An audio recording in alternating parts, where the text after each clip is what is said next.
Qabil Məmmədov baş prokurorluğa çağırıldı. 24 maddə ilə təqsirləndirilir. Air xəbər Oxu Aza istinadən xəbər verir ki, Azərbaycanın baş prokurorluğu qanunvericiliyə uyğun olaraq Qabil Məmmədov ilə bağlı rəsmi məlumat yayıb. Məlumata görə Qabil Məmmədov barədə Azərbaycanın Cinayət Prosessual Məcəlləsinin 467, 13.4 maddəsi əsasında rəsmi xəbərdarlıq edilib. Bildirilir ki, Qabil Məmmədov şəxsiyyət vəsiqəsi ilə birlikdə 17 aprel 2025-ci il tarixində Bakı şəhər Binəqədi rayonu Dərnəgül yaşayış sahəsindəki Baş Prokurorluğun İstintaq İdarəsinin inzibati binasına saat 10:00-da gəlməlidir.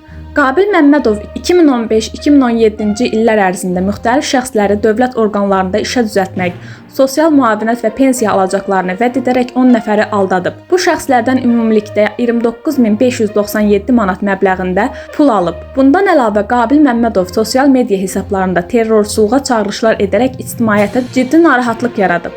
Videonu bəyənərək bizə dəstək ola bilərsiniz.